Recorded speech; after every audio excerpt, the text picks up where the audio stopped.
So by saying this, so আমরা শুরু করি। হ্যাঁ, ওকে। তো আজকে আমরা যেটা নিয়ে কাজ করব সেটা হচ্ছে ফ্রেমিং অফ ডিবেট। এখন একটা ডিবেটকে ফ্রেম করতে হয়। এখন ডিবেট ফ্রেম করার আগে বুঝতে হয় যে কোনো প্রকার আইডিয়া তুমি যখন মানুষের সামনে উপস্থাপন করতে যাবা, একটা আইডিয়া যেভাবে উপস্থাপন করতে হয়, ঠিক আছে, সেই আইডিয়া উপস্থাপনের প্রক্রিয়ার টুল হচ্ছে ফ্রেমিং। তার মানে তোমার কাছে যতগুলো আইডিয়া আছে, এই আইডিয়াগুলোকে কিভাবে ব্যবহার করে কোন সময় কোনটা বলে, কার পরে কোনটা পরে, কোনটাতে বেশি জোর দিয়ে কোনটাতে কম জোর দিয়ে তুমি যে কেস তৈরি করবা, সেই কেস মেকিং প্রক্রিয়াকে বলা হয় ফ্রেমিং। ফ্রেমিংকে অনেকভাবে ফ্রেম করা যায়, ঠিক আছে। আজকে আমরা দেখবো একটা ফ্রেমিংকে কতভাবে ফ্রেম করা যায়, ঠিক আছে। ফ্রেমিংয়ের কোনো একটা সংজ্ঞা নাই। ফ্রেমিংকে তুমি জাস্ট এই একটা বাধা ধরা গাণিতিক সংজ্ঞা দেওয়া আছে এরকম না।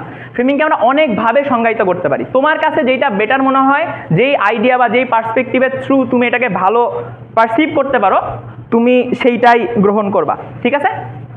ওকে, তো ফ্রেমিংয়ের সবচাইতে বেসিক একটা জিনিস থাকে, সেটা হচ্ছে ট্রেডিশনাল যে ফ্রেমিংটা, ঠিক আছে। তাহলে সবাই লিখো একটা ফ্রেমিংয়ের ফ্রেমিং নাম্বার 1।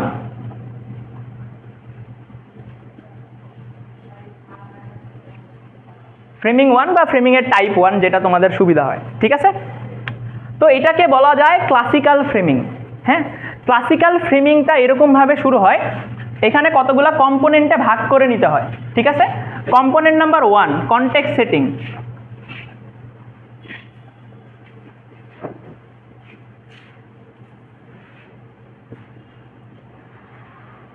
ওকে, আমরা প্রথমে একটু জিনিসগুলো লিখি, তারপরে প্রত্যেকটা জিনিস আমরা ব্যাখ্যা করব। কনটেক্সট সেটিং এর পরে আমরা যেই জায়গায় যাব সেটা হচ্ছে ডিবেটটা, where is the debate.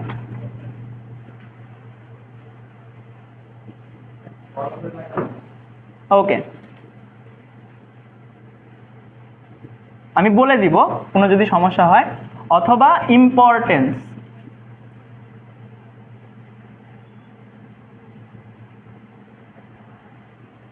3 number urgency.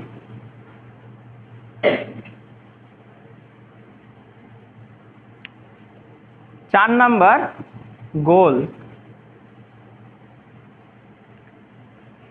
5 number আর্গুমেন্টেশন।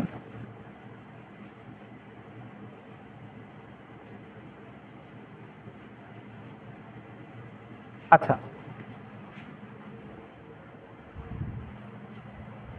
একটু চেঞ্জ করি।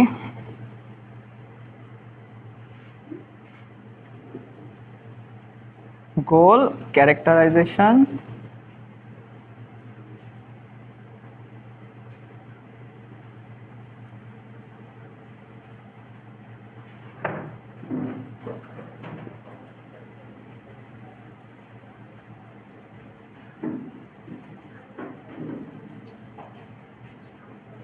argumentation, নাম্বার রিবার্ট, ঠিক আছে। আমি একটু বলি। হ্যাঁ, প্রথমটা হচ্ছে কনটেক্সট সেটিং, ক্লিয়ার। 2 নাম্বারটা হচ্ছে হোয়ার ইজ দ্য ডিবেট বা ইম্পর্টেন্স অফ দিস ডিবেট, ঠিক আছে। 3 নাম্বারটা হচ্ছে আর্জেন্সি। 4 নাম্বারটা হচ্ছে গোল। 5 নাম্বারটা হচ্ছে ক্যারেক্টারাইজেশন। 6 নাম্বারটা হচ্ছে আর্গুমেন্টেশন, এবং লাস্টেরটা হচ্ছে রিবার্টাল। ক্লিয়ার? পয়েন্টগুলা লেখা বুঝতে পারতেছো সবাই? ঠিক আছে, এটা হচ্ছে ক্লাসিক্যাল ফ্রেমিং এর উদাহরণ। এই যে প্রত্যেকটা পয়েন্ট তোমরা দেখতেছো না, এই প্রত্যেকটা পয়েন্ট সিরিয়াল বাই করা, বা অথবা তুমি 1-এর পরে 2 বা 2-এর পরে 4, সেখান থেকে 3, তুমি এর মধ্যে উলট পালট করতে পারো তোমার চয়েস ওয়াইজ, স্পিকারের স্টাইল ওয়াইজ। বাট এই 7টা জিনিস থাকা লাগবে। এর মধ্যে কোনো কোনো ডিবেটে দেখা যাবে যে হয়তো বা একটা কম্পোনেন্ট নাই বা 2টা কম্পোনেন্ট নাই, স্টিল এটা কেস রান করে। বাট একটা পূর্ণাঙ্গ কেসে সাধারণত এই প্রত্যেকটা জিনিস থাকে, যদি তুমি ডিবেটকে ক্লাসিক্যাল ফ্রেমিং হিসাবে চিন্তা করো, ঠিক আছে। এই যে বললাম ফ্রেমিং এর ফ্রেমিং নাম্বার 1। তাহলে ফ্রেমিং এর ফ্রেমিং নাম্বার 1 বোঝার জন্য প্রথমে কনটেক্সট সেটিং, ঠিক আছে। কনটেক্সট সেটিং হচ্ছে যে কোনো একটা ডিবেট যখন হয়, কোন দুনিয়ায় হচ্ছে, ঠিক আছে, এর মধ্যে স্টেক হোল্ডার কারা কারা, কাদের নিয়ে করতেছি, কেন এই ডিবেটটা করতেছি, এই ডিবেট যদি হয় কাদের জন্য ভালো হবে, কাদের জন্য খারাপ হবে, এটার ইম্প্যাক্টটা কি, এটার কি কোনো প্রবলেম আছে যেই প্রবলেমটা এই ডিবেটটা অ্যাড্রেস করে? সেই প্রবলেমগুলো আমরা সলভ করব কিভাবে, ঠিক আছে? দেন বার্ডেন কি আমার উপরে, এই যে বিভিন্ন এগুলো কি কোশ্চেন না? এই কোশ্চেনগুলোর অ্যানালাইসিস বা অ্যান্সার দেওয়া লাগবে তোমার হোল কেসে। তার জন্য তোমাকে একটা সুইটেবল কনটেক্সট সেট করতে হবে। এখন ধরো তোমাদেরকে যেই প্রথম মোশনটা দিলাম, যদি আমরা যখন ব্যাখ্যায় যাব সেকেন্ড সেশনে, তখন আমরা হচ্ছে প্রত্যেকটা মোশন ধরে ধরে বিভিন্ন টাইপের ফ্রেমিং করার চেষ্টা করব, ঠিক আছে? বাট এইটা বোঝার জন্য তোমাকে একটু একটা মোশনের হেল্প নিতে হবে। তাহলে যে শুরুতে যে মোশনটা বললাম যে এই সংসদ বিশ্বাস করে যে বাংলাদেশের একজন সাধারণ নাগরিক হিসেবে বর্তমানে স্বৈর শাসন চায়, ঠিক আছে? তুমি গভর্নমেন্ট পাইছো, এখন এইটার কনটেক্সট সেটিং খুবই ইম্পর্টেন্ট এই ডিবেটে, ঠিক আছে? তুমি শুরুতেই এসে আর্গুমেন্টেশনে চলে যাইতে পারো, কিন্তু যদি শুরুতে আর্গুমেন্টেশনে চলে যাও তোমার ডিবেটটা দুর্বল হয়ে যাবে, ঠিক আছে? এইখানে একটু বলে রাখি, জিনিসটা খুব ক্লিয়ারলি মনে রাখবা। ডিবেটটাকে একটা বাড়ির সাথে তুলনা করবা, ঠিক আছে? সেই জায়গায় বাড়ির যে বেস স্ট্রাকচার ব্লু প্রিন্ট, যেটা এই ব্লু প্রিন্টটা হচ্ছে তোমার ফ্রেমিং, ঠিক আছে? এবং বেস, বাড়ির যে বেস, এইটা হচ্ছে কনটেক্সট সেটিং, ডিবেটের ইম্পর্টেন্স, আর্জেন্সি আর গোল, এই চারটা, ইভেন কিছু কিছু ক্ষেত্রে ক্যারেক্টারাইজেশন, এই পাঁচটা মিলে কি করবে? বাড়ির বেস তৈরি করবে, গ্রাউন্ড, ঠিক আছে? এর উপরে আর্গুমেন্টেশন, এগুলা কি হবে? পিলার, বুঝতে পারছো? বাড়ির পিলার যেটা বাড়িকে ধরে রাখে, বাট বেসটা কি? এই উপরের পাঁচটা, ঠিক আছে? আর লাস্টে প্রিবার্টাল, এইটা তুমি দিতে পারো এটা সৌন্দর্যের জন্য। এটা এই পুরা জিনিসটা যেটা করে ফ্রেমিং এর কাজ, এইটা প্রাইম মিনিস্টার করে, ফ্রেমিং আর কেউ করবে না, শুধুমাত্র প্রাইম মিনিস্টার করবে। তাহলে প্রাইম মিনিস্টারের ডিবেটের পুরো রোলটাই অ্যাকচুয়ালি ফ্রেমিং, আরেকভাবে যদি তুমি চিন্তা করো, তাহলে প্রাইম মিনিস্টারের প্রত্যেকটা কাজ করে যাইতে হয়, ঠিক আছে? এরপরে এই ডিবেটে যখন সেকেন্ড আসবে, সে অ্যানালাইসিস করে প্রত্যেকটা আর্গুমেন্টকে প্রমাণ করবে, ঠিক আছে? এই জিনিসটা কি? এই যে বাড়ির যে আরো অন্য ধরনের বিভিন্ন ফ্যাসিলিটিস দরকার হয়, দরজা জানলা, বাড়ির রং, তাই না, বিউটিফিকেশন, এই প্রত্যেকটা জিনিস কি ওই আর্গুমেন্টেশনের অ্যানালাইসিস লেয়ারিং এগুলোর মাধ্যমে। বাট বাড়ির বেস হচ্ছে এই পাঁচটা, আর্গুমেন্টেশনগুলো কি? বাড়ির পিলার। তাহলে সে কি করলো? বাড়ির ডিজাইন করে গেল, বাড়ির বেস তৈরি করে গেল, পিলারগুলো দাঁড় করাই দিয়ে গেল। এখন বাড়ি নির্মাণ করে বাড়িটাকে বসবাসের উপযুক্ত করার দায়িত্ব কার? সেকেন্ডের। আর বাড়িটা যে হইছে, এবার বাড়িটাকে বেচা লাগবে না, তুমি তো বাড়িটা বেচবা, এখন ভালো দামে বাড়িটা বেচতে হবে। তুমি একটা বাড়ি নিয়ে গেছো, তোমার অপোজিশনও একটা বাড়ি নিয়ে গেছে, তাই না? জাজ ওইটা ক্রেতা, জাজ কিনতে আসছে, যার কাছে তুমি খাওয়াইতে পারবে, মানে যার বাড়িটা সুন্দর হবে, জাজের কাছে কম দামে ভালো প্রোডাক্ট, এটাই তো, তাই না? কম দামে ভালো প্রোডাক্ট যে পাবে, জাজ সেটা বাই করবে। তাহলে যে কোনো ডিবেটে দুইজন দুইটা বাড়ি বিক্রি করতে যাবে, যদি সিম্পলি এইভাবে চিন্তা করো, যার বাড়িটা বেশি মনে করো লুক্রেটিভ হবে, দাম কম মানে ভালো, ঠিক আছে, সেই বাড়িটা আমরা কিনবো। তাহলে ডিবেটের এই যে ব্লু প্রিন্ট থেকে শুরু করে বাড়ি তৈরি করা, এই প্রত্যেকটা জিনিস কে করবে? ফার্স্ট, তাই না? ফার্স্টের কাজই মেইনলি ফ্রেমিংটা দেয়া, সেকেন্ডের কাজ কি? বাড়িটা নির্মাণ করা, আর থার্ডের কাজটা কি? বাড়িটা বেচা, ঠিক আছে? ও সেলসম্যানের মতো, ভাই আমার বাড়িটা কেন ভালো, ওর বাড়ি চাইতে, এটা প্রমাণ করবে। তো এরপরে যখন সেকেন্ড স্পিকারের রোল আসবে, থার্ড স্পিকারের রোল আসবে, তখন এগুলো নিয়ে তোমাদের পূর্ণাঙ্গ আইডিয়া হবে, ঠিক আছে? এখন ডিবেটের ফার্স্ট যদি ফ্রেমিংটা করে না যায়, সেকেন্ড ফ্রেমিং করলে অর্ডার খাবে, ঠিক আছে? অর্ডার কি তোমরা জানো, ভবিষ্যতে আরো ভালো করে বুঝবা, ঠিক আছে? যদি হয় তাহলে এই ডিবেটে তোমরা কোনোদিনও আসলে মানে শান্তি পাবা না, বারবার তোমাদের স্পিচে আটকাবে, বারবার কোশ্চেন হবে, ডিবেট ক্লিয়ার হবে না, দিন শেষে অনেক ভালো আইডিয়া দেওয়া সত্ত্বেও তোমরা ডিবেটটা জিতবা না। কেন? তোমার ডিবেটের ফ্রেমিং ক্লিয়ার হয় নাই। তাহলে যে ডিবেটের ফার্স্ট স্পিকার হবা, তার জন্য ফ্রেমিং করাটা খুবই মাস্ট।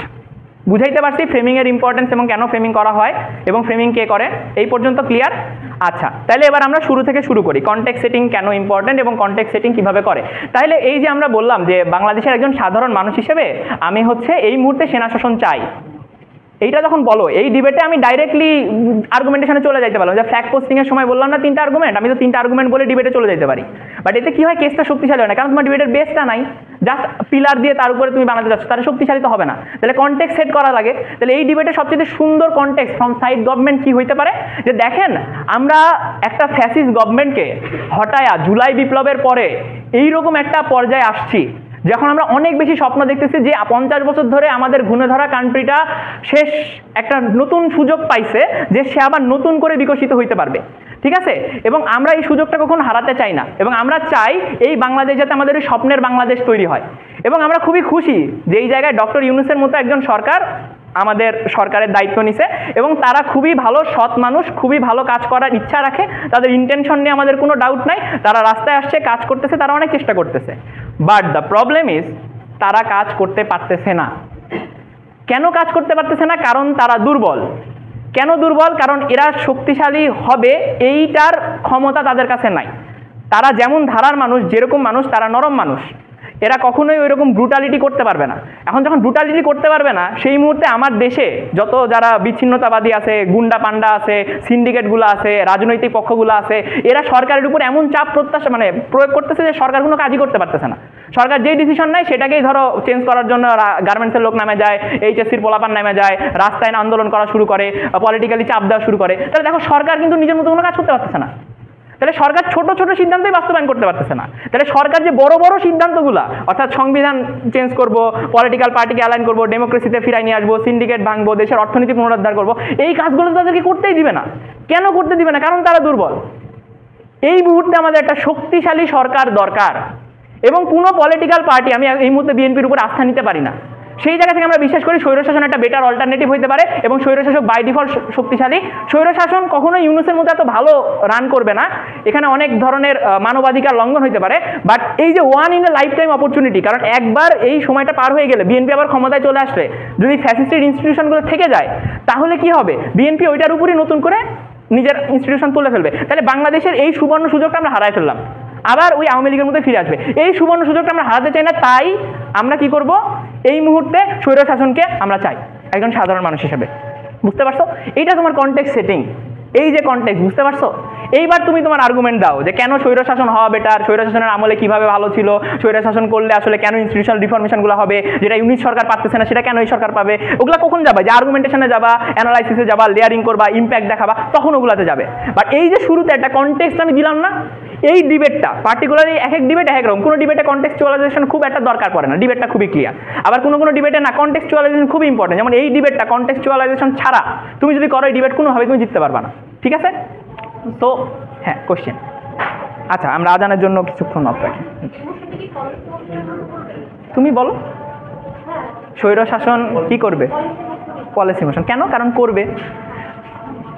আচ্ছা, চেয়ারগুলো বের করো, এখানে কিছু চেয়ার দিতে পারো কিনা। যদি আমার পুরো স্পিচটা ভালো করে শুনে থাকো তাহলে কিন্তু এর মধ্যে আমি এই তিনটা কাজ আমি অলরেডি করে ফেলাইছি।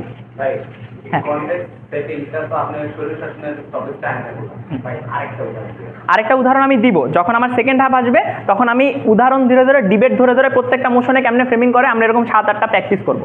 ওইটা এই যে আমাদের পরে সেকেন্ড সেশনে তখন আমি করবো। আপাতত বেসিকটা বুঝো, বেসিক বোঝানোর জন্য আমার উদাহরণ দরকার ছিল তাই দিলাম। এটার আমরা বিস্তারিত যাব। কোনো কোশ্চেন আছে এর পর্যন্ত? আর হ্যাঁ, ওইটাই আমি বলতেছি যে আমি যেই তোমাকে জিনিসটা দেখাইলাম পুরাটা, এর মধ্যে আমি এই 3টা প্রশ্নের উত্তর দিয়ে ফেলছি। ঠিক আছে?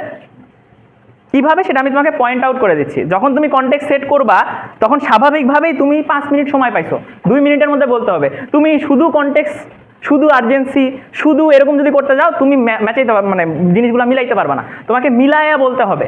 বাট এই প্রত্যেকটা জিনিস যাতে থাকে এটা খুবই ইম্পর্টেন্ট। তাহলে দেখো আমি যেই 4 মিনিটের প্যাচালটা পারলাম, আমি আলাদা আলাদাভাবে প্যাচালটা পারতে চাইছিলাম না। ঠিক আছে? তো এটার মধ্যে থেকে আমি তোমাকে দেখাই দিচ্ছি এখানে কনটেক্সটটা আমি কোথায় সেট করছি, ডিবেটটার ইম্পর্টেন্স আমি কোথায় সেট করছি, আর্জেন্সি কোথায় সেট করছি। ঠিক আছে? তাহলে দেখো আমি যখন বললাম কনটেক্সটে কি নিয়ে আসছি, ইউনূস সরকার কেন বেশি দুর্বল এবং বর্তমানে এই যে আমরা সুযোগটা পাইছি এটা কি once in a lifetime opportunity. এই অপরচুনিটি যদি আমি একবার হারাই আর দ্বিতীয়বার পাবো না। বুঝা গেছে? That's the context. ক্লিয়ার? এখন ডিবেটটার ইম্পর্টেন্স কোথায়? যদি এই মুহূর্তে স্বৈরশাসক না আসে তাহলে কি এই অপরচুনিটি আর আমরা হারাচ্ছি না? যদি অপরচুনিটি হারাই তাহলে কি বাংলাদেশ আবার আগের জায়গায় ফিরে যাবে? এই যে কনটেক্সট আমি শুরুতে মেনে নিয়েছিলাম যে জুলাই অভ্যুত্থানের পরে আমরা নতুন বাংলাদেশের স্বপ্ন দেখতেছি, এই স্বপ্ন তো আমরা বাস্তবায়ন করতে পারতেছি না। তাহলে এই স্বপ্ন বাস্তবায়ন করা একজন বাঙালির জায়গা থেকে আমার কাছে খুব বেশি ইম্পর্টেন্ট, তাই না? তাহলে এই ডিবেটটা কি খুব বেশি ইম্পর্টেন্ট না বর্তমান সময়ের সাপেক্ষে? যেই স্বপ্নটা আমরা লালন করছি সেই স্বপ্নটা সম্ভাবনা আছে যে নষ্ট হয়ে যাবে। বুঝতেছো ডিবেটটা কেন ইম্পর্টেন্ট, কেন এই বিষয় নিয়ে আমাদের কথা বলা দরকার? সো ডিবেটটার ইম্পর্টেন্স বুঝাইতে হবে। ক্লিয়ার? 3 নম্বর আর্জেন্সি। আর্জেন্সিও কি এইটার সাথে অ্যালাইন করে যে এই মুহূর্তে যদি আমরা না করি তাহলে কি হবে, ইউনূস সরকারের উপর চাপ বাড়তে থাকবে, 2 দিন পরে ইউনূস সরকার কোনো পরিবর্তন করতে পারবে না, আলটিমেটলি বলবে বাবা তাড়াতাড়ি নির্বাচন দিয়ে তুমি সরে পড়ো, তোমাকে অলরেডি 2 বছর সময় দিছি। কারণ সে যখনই কিছু করতে যাবে ওই যে মানুষের মন মতো হবে না, রাস্তায় নেমে আন্দোলন করবে, সে ডিসিশন চেঞ্জ করবে। ঠিক আছে, তুমি আজকে ইউনূস সরকারকে একটু দিলা, ঠিক আছে ডিমের দাম 55 টাকা, আমি খাইলাম 5 মাস 6 মাস 7 মাস, ঠিক আছে, রাস্তায় ট্রাফিক চলতেছে না, ঠিক আছে, এই যে আজকে সাতপন্থী জুবায়েরপন্থীদের মধ্যে ঢাকায় বিশাল বড় তাবলিগের মারামারি হয়, গোটা ঢাকা ব্লক করে দিছে, ঢাকার মানুষ 1 দিন 2 দিন মনে করো মাইনে নিতেছে, এখন 5 দিন 7 দিন পরে প্রত্যেকদিন মাইনে নিবে। তো এই যে 6 মাস 1 বছর পর্যন্ত আমরা ইউনূস সরকারকে সুযোগ দিব, কিন্তু ইউনূস সরকারের মধ্যে তো কাজ করতে পারতেছে না। তাহলে যদি নাই পারে 2 বছর পরে সাধারণ মানুষ আমি তুমি আর ইউনূস সরকারকে দিব না, কারণ তোকে 2 বছর সময় দিয়েছি, কিচ্ছু করতে পারছ নাই। তখন আমিও আর চাবো না, তুমিও চাবো না, বিএনপি যখন ওই যে প্রেশারটা দিচ্ছিল ওই প্রেশারটা আমরা মেনে নেবো, আবার তুই নির্বাচন দিয়ে তুই সর, তখন ঠিক আছে যা আছে হয়েছে, এই বিএনপি আসুক, তুমি এখন আমাদের আশা ভরসা, দেন বিএনপি আইসে আবার যা করা তাই করবে, তাই না? তাহলে আমাদের এই পরিবর্তনটা হচ্ছে না, তাহলে এই যে এটা আমার আর্জেন্সি, এই জিনিসটা এখনই করা লাগবে, এখন না করলে হবে না। আর স্বৈরশাসনই আমার বেটার সলিউশন, এই জিনিসটা বুঝতে হবে। ক্লিয়ার? এই 3টা পয়েন্ট। এইবার আসো, এখন আমরা গোল নিয়ে কথা বলবো। যদি স্বৈরশাসন আসে তাইলে আসলে আমরা কি অ্যাচিভ করব, তাই না? কনটেক্সটে আমরা এই জিনিসগুলোর আভাস দিছি। এই যে ফ্রেমিংটা আমরা করব, এই ফ্রেমিংয়ের কথাবার্তাগুলাই আমরা ঘুরাই আর্গুমেন্টেশনে নিয়ে আসবো, ওইখান থেকে আমরা ইম্প্যাক্ট ডিরাইভ করব, ওইখান থেকে আমরা গোল স্যাটিসফাই করব, কিন্তু এক একবার এক এক সময় এক একটা কথা বলতে হবে, বাট শুরুতে কাহিনীটা তোমাকে বলে দিতে হবে। ঠিক আছে? তো এবার এখানে গোল কি? গোল 1 নাম্বার, যেই কাজটা ইউনূস সরকার করতে পারতেছে না, আমরা বিশ্বাস করি স্বৈরশাসক আসলে সেই কাজগুলা করা সম্ভব হবে, তথা ইনস্টিটিউশনাল রিফর্মেশন করা সম্ভব হবে, সংবিধান রিফর্মেশন করা শুরু হবে, সিন্ডিকেট ভাঙা শুরু হবে, এবং আলটিমেটলি কি হবে, যে দেশ যাতে আবার পুনরায় ফ্যাসিস্ট না হইতে পারে, এই ধরনের রিফর্মেশনগুলো একটা স্বৈরশাসক করে দিয়ে যাইতে পারে। আমরা বিশ্বাস করি আমরা একটা বেটার বাংলাদেশের স্বপ্ন দেখি। ঠিক আছে, এই যে বেটার বাংলাদেশের স্বপ্ন যেটা স্বৈরশাসক দিতে পারে, এবং এই যে once in a lifetime opportunity, এই অপরচুনিটিটাকে সবচেয়ে ভালো ইউটিলাইজ কে করতে পারে? স্বৈরশাসক। That's my goal. তাহলে আমি একটা বড় গোল নিলাম, সুন্দর বাংলাদেশ। সেই সুন্দর বাংলাদেশের গোলের ভিতরে এই প্রত্যেকটা পয়েন্ট ধরে ধরে আমি যখন উল্লেখ করে দিলাম, তখন যাদের কাছে বিষয়টা ক্লিয়ার যে এই যে তুমি স্বৈরশাসন চাচ্ছ, এইটার থ্রু আসলে তুমি কি অ্যাচিভ করবা, বুঝতে পারছো? That's the goal. আলটিমেটলি তোমার যে বাড়িটা যদি আমি কিনি, তাহলে আমি এখান থেকে কি কি বেনিফিট পাবো, আর আমার কি কি প্রবলেম যেগুলো সলভ করবা তুমি, আমার কি প্রবলেম সলভ হবে, আর আমি কি কি বেনিফিট পাবো, ultimately that's your goal. Goal set হয়ে গেছে। এবার আমাদের 5th যে পয়েন্টটা থাকে, এটাকে বলা হয় ক্যারেক্টারাইজেশন। এখন ক্যারেক্টারাইজেশন করা হয় বিভিন্ন ডিবেটের সাপেক্ষে বিভিন্ন রকম। কোনো ডিবেটে অনেকগুলো ক্যারেক্টারাইজেশন লাগে, কোনো ডিবেটে 1টা 2টা ক্যারেক্টারাইজেশন লাগে। এখন ডিপেন্ড করে যে তুমি তোমার ডিবেটকে কিভাবে উপস্থাপন করবা, তার উপরে তুমি কত ধরনের ক্যারেক্টারাইজেশন করবে। এখানকার সবচেয়ে বড় যে প্রবলেম, সেটা হচ্ছে সময়। তোমার কাছে অনেক সময় নাই, তো তুমি সব কয়টা স্টেক হোল্ডারে ধরে ধরে আলাদা আলাদা করে অ্যানালাইসিস দিতে গেলে দেখা যাবে যে তোমার সময় হারায় যাবে, তোমার বাকি কাজগুলো করতে পারবে না। তাই তোমাকে চেষ্টা করতে হবে 2টা বা 3টা ক্যারেক্টারাইজেশনের মাধ্যমে যাতে সব কিছু সাম আপ করে ফেলা যায়। ক্যারেক্টারাইজেশন একটা টুল, যেটা ব্যবহার করে আমি আমার কেসকে কি করব, শক্তিশালী করব। এই যে আমার ডিবেটের এটা কি বলছিলাম, বেস না, এই বেসটাকে স্ট্রেনদেন করার জন্য আমার ক্যারেক্টারাইজেশন লাগবে। ঠিক আছে? শুধু যদি ব্রিক ইট দিয়ে ফাউন্ডেশন বানাও, সেটা যতটা শক্তিশালী হবে, তার চেয়ে কি সিমেন্ট দিয়ে ব্রিক মিলায় যদি করো আরো শক্তিশালী হবে না? তার সাথে যদি রড সিমেন্ট ব্রিক মিলায় করো, তাহলে আরো শক্তিশালী হবে না? তোমার উদ্দেশ্য কি? ব্রিক এটা তো তোমার ফাউন্ডেশনটাকে আরো বেশি স্ট্রেনদেন করা না? তাহলে এই ক্যারেক্টারাইজেশন ইজ এ টুল, যেটা দিয়ে তুমি তোমার এই ফাউন্ডেশনটাকে অনেক বেশি স্ট্রং করতে পারো। ক্যারেক্টারাইজেশন ছাড়াও ডিবেট হবে, কিন্তু হইতে পারে তোমার বেসটা অনেক শক্তিশালী হবে না। ঠিক আছে? এখন ক্যারেক্টারাইজেশন কি? ক্যারেক্টারাইজেশন হচ্ছে ডিবেটের যতগুলো স্টেক হোল্ডার আছে, প্রত্যেকটা স্টেক হোল্ডারের ক্যারেক্টারিস্টিক এমনভাবে বর্ণনা করা যাতে তোমার ডিবেটের কেসটা প্রুফ করতে অথবা তার ইম্প্যাক্ট অ্যানালাইসিস করতে এবং আলটিমেটলি তার গোলে পৌঁছাইতে তোমাকে অনেক বেশি সুবিধা দেয়। ঠিক আছে? তাহলে ক্যারেক্টারাইজেশন নাম্বার 1 এই ডিবেটের ক্ষেত্রে আমি কি করব, কেন স্বৈরশাসন শক্তিশালী। ঠিক আছে? আমরা বিশ্বাস করি স্বৈরশাসন যথেষ্ট শক্তিশালী একটা জিনিস, এবং যেই কাজটা ইউজ করতে পারে না সেই কাজটা স্বৈরশাসন করবে। কেন? কারণ স্বৈরশাসক যারা আছে, মিলিটারি খুবই অর্গানাইজ একটা গ্রুপ। 2 নাম্বার, মিলিটারি অনেক বেশি ডিসিপ্লিন। 3 নাম্বার, এই যে ঘটনাটা ঘটে গেছে, এই ক্ষেত্রে মিলিটারি যদিও বা আওয়ামী লীগ থেকে অনেক পরিমাণে নিয়ন্ত্রিত ছিল, স্টিল তারা শেষ মুহূর্তে আওয়ামী লীগের বিরোধিতা করছে। তার মানে এরা পুলিশ বা আমলাতন্ত্রের চাইতে লেস কারাপ্ট, এবং তাদের উপর আমরা আস্থা রাখতে পারি, কারণ শেষ মুহূর্ত পর্যন্ত তারা হাসিনার উপরে ভরসা রাখে নাই, তারা এখন পর্যন্ত তাদের আস্থাটা আছে। এবং তাদের যে জনগণের প্রতি ফেইথ, যে ইমেজ, সেই ইমেজটা তারা পুনরুদ্ধার করার চেষ্টা করতে চায়। ঠিক আছে। পঞ্চমত, এখনো তো হাসিনা মানে ইউনূস সরকার এদেরকে ফুল অটোনমি দিয়ে রাখছে, ম্যাজিস্ট্রেসি পাওয়ার দিয়ে রাখছে, তারপরও কেন আর্মি খুব ভালো মতো কাজ করতে পারতেছে না? কারণ আমরা বিশ্বাস করি এই সরকারটা ইউনূসের সরকার, সেইখানে একটা স্টেক হোল্ডার হিসাবে কে আছে? আর্মি আছে।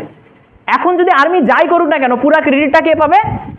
ইউনূস সরকার পাবে। তাহলে আর্মি, এটা তো আর্মির সরকার না, তা আর্মি ভালো করলে ক্রেডিট কে নিয়ে যাবে? ইউনূস সরকার। আমরা যদি বিশ্বাস করি যে এটাকে যদি স্বৈরশাসক বানানো হয় এবং ওয়াকারুজ্জামানের নেতৃত্বে যদি একটা রাষ্ট্র মানে পরিচালিত হয়, সরকার পরিচালিত হয়, তাহলে ওয়াকারুজ্জামান চেষ্টা করবে তার ফুল ফোর্স দিয়ে বেস্ট আউটপুটটা বের করা, কারণ পুরা ক্রেডিট কে পাবে? আর্মি পাবে। এবং আর্মির যারা কারাপ্টেড অফিসার ছিল, যারা কিনা এতদিন ফ্যাসিস্ট গভর্নমেন্টের তাবেদারি করে বেড়াইতো, তারাও আর তাবেদারি করবে না, কারণ তার ক্ষমতায় থাকার জন্য তাবেদারি করার দরকার নাই। সে যদি পাওয়ারফুল হইতে পারে, সে যদি একজন মেজর জেনারেল হিসেবে ভালো অর্থমন্ত্রীর দায়িত্ব পালন করতে পারে, সে যদি হচ্ছে পরিকল্পনা মন্ত্রীর দায়িত্ব পালন করতে পারে, সে একটা খুব শক্তিশালী নিজের ইমেজ তৈরি করবে, যেখান থেকে তারা চাইলে পরবর্তীতে একটা পলিটিক্যাল গভর্নমেন্ট তৈরি করতে পারে। এই যে এটা কি স্বৈরশাসকের পুরো একটা ক্যারেক্টারাইজেশন। এই যে পয়েন্টগুলো বললাম, এটা কি করবে? আমার ক্যারেক্টারাইজেশনকে হেল্প করবে, তাই না? এখন স্বৈরশাসন কি এই ক্যারেক্টারই আছে, আর ক্যারেক্টার নাই?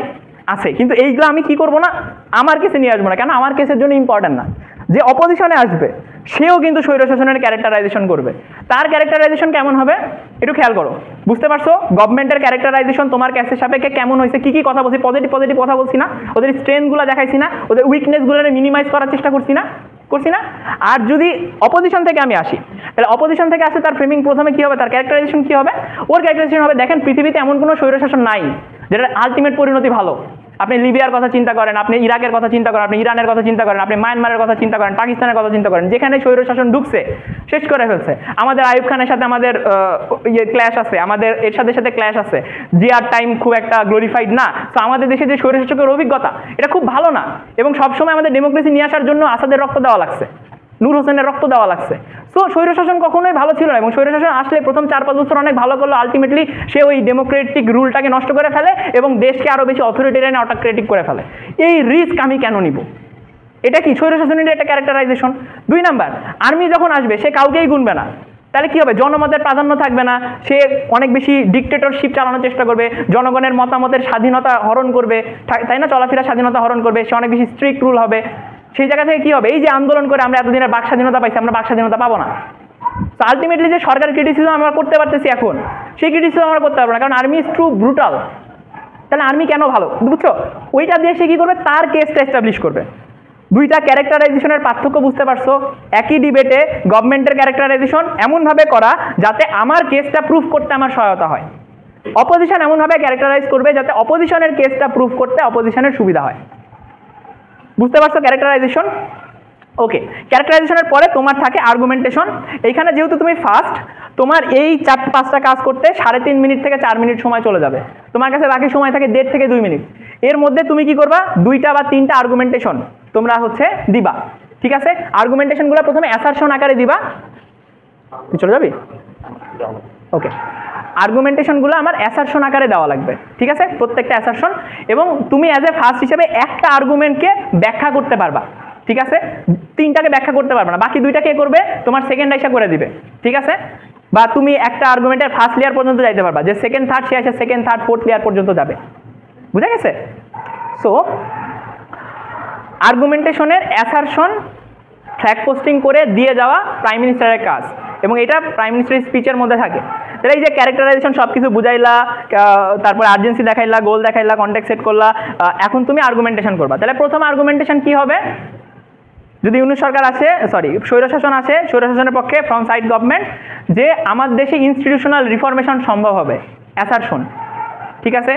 2 নাম্বার, আমার জনমনের স্বস্তি ফিরে আসবে। 3 নাম্বার কি হইতে পারে? যে যদি ইউনূস সরকার আসে, তাহলে আলটিমেটলি এই যে আমার যে অন্যান্য রাজনৈতিক দলগুলো আছে যারা কিনা এখন চাঁদাবাজি, মারামারি, হানাহানি করতেছে, এই জিনিসগুলো বন্ধ হবে।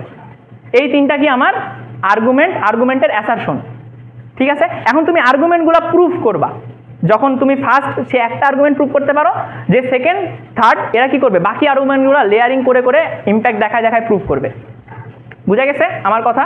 তোমার ফার্স্ট স্পিকারের ফ্রেমিংয়ের পরে তুমি আর্গুমেন্টেশনগুলো, জাস্ট অ্যাসারশনগুলো, বাট অ্যাসারশনগুলো যাতে ক্লিয়ার হয়। এই যে ফ্ল্যাগ পোস্টিং বললাম না, ফ্ল্যাগ পোস্টিং হচ্ছে number 1 argument, number 2 argument, number 3 argument, এই 3টা সেন্টেন্স বলা। ঠিক আছে, তারপর মানুষ থেকে আমাদের যে প্রথম আর্গুমেন্ট ছিল যেটার মাধ্যমে জনমনের স্বস্তি ফিরে আসবে, দেখেন কিভাবে জনমনের স্বস্তি আসে। তখন কি করলা, আর্গুমেন্টেশনের ব্যাখ্যায় চলে গেলা তুমি, বুঝতে পারছো?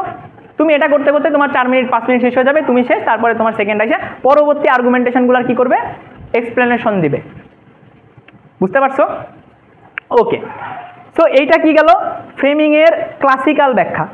যারা একদমই নতুন ডিবেট করতে আসছো তারা সবসময় এইভাবে শুরু করবা যে একটা ডিবেটে আমার কনটেক্সট সেট করতে হবে, দেখতে হবে এই ডিবেটে কনটেক্সট ইম্পর্টেন্ট কিনা। 2 নাম্বার, ডিবেটের ইম্পর্টেন্স, কেন এই ডিবেটটা অনেক বেশি ইম্পর্টেন্ট বা হোয়ার ইজ দ্য ডিবেট, এটা ক্লিয়ার করে দিতে হবে, ঠিক আছে।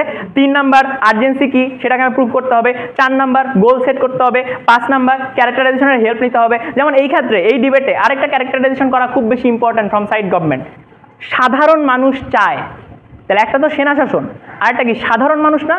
তাহলে সাধারণ মানুষ আসলে কেমন? কারণ ডিবেটটা আসলে কার লেন্সে বলো তো, এটা একটা সাধারণ মানুষের লেন্স থেকে নেওয়া ডিবেট। ডিসিশন মেকার কে?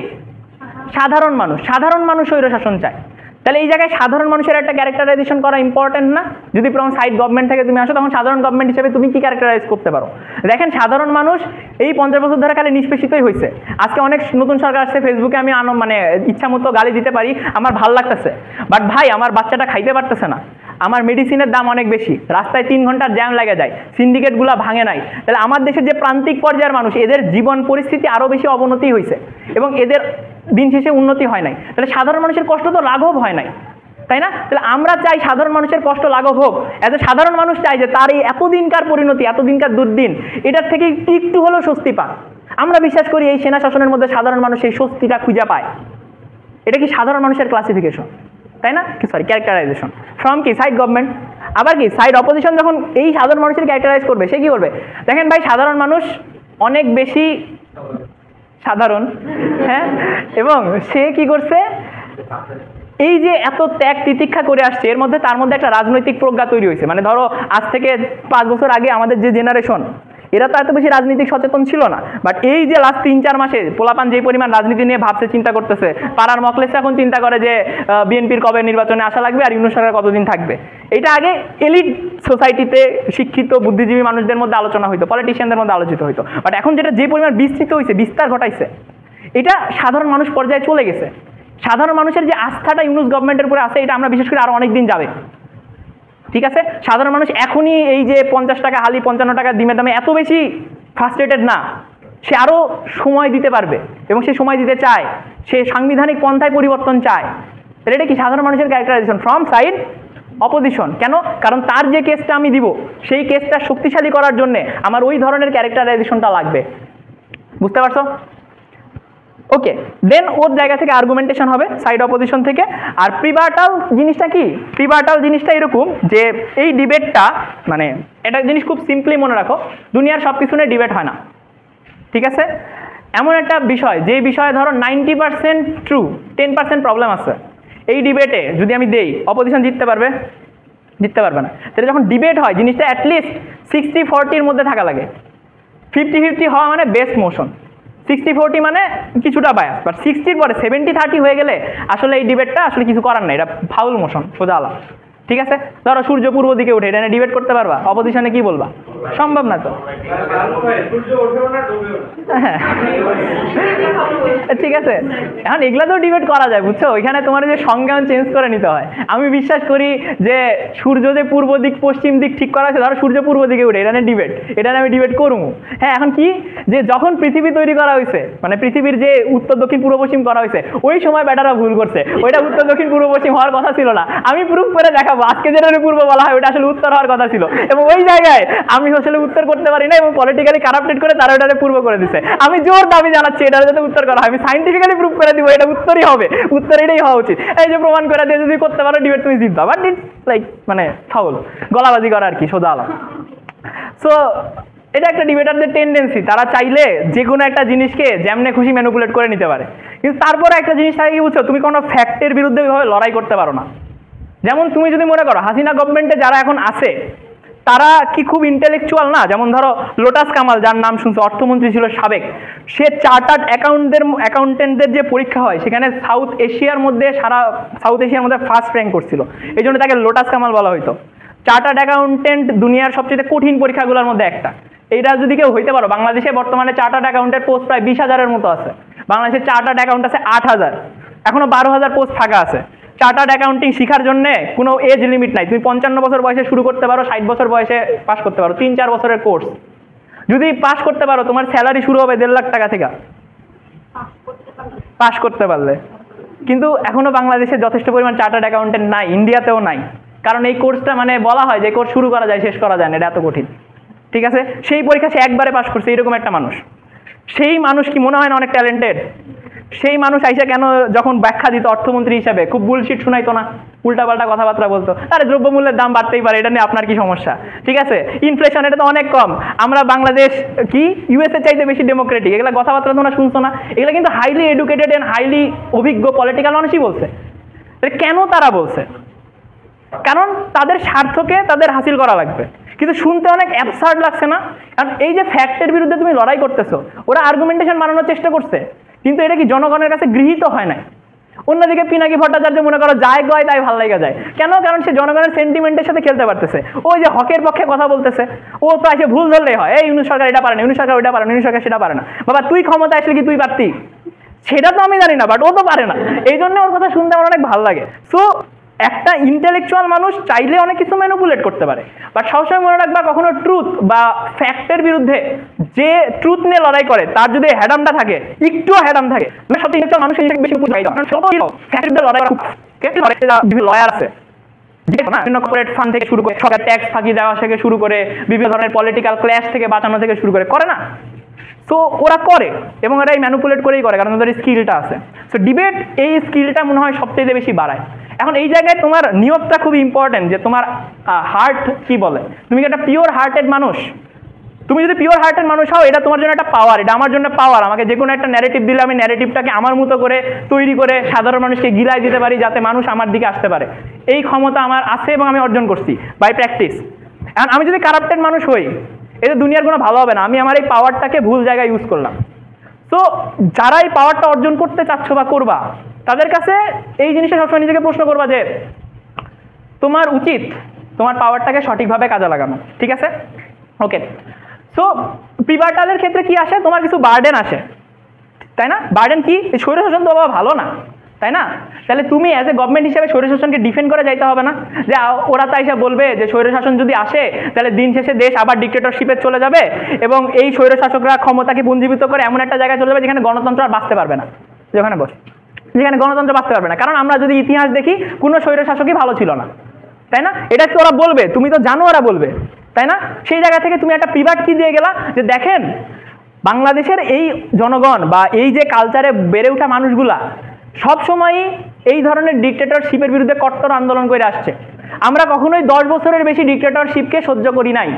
আইয়ুব খান 1959 সালে আসছিল, 69 সাল আসছে, 10 বছর ডিক্টেটরশিপ হিসেবে ক্ষমতায় আসছিল, 10 বছর পূর্ণ হয়েছে, আমরা তাকে লাথি দিয়ে সরাই দিচ্ছি।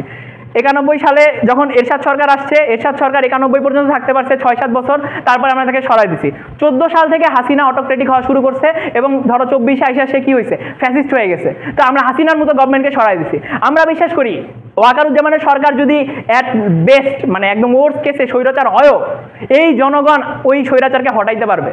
বাট এই সুযোগ যেহেতু আমরা পাবো না, এবং ইনস্টিটিউশনগুলো এমনভাবে কারাপ্টেড যে প্রত্যেকটা আমলা এর সাথে জড়িত, প্রত্যেকটা আমলায় টাকা না দিলে কাজ করে না।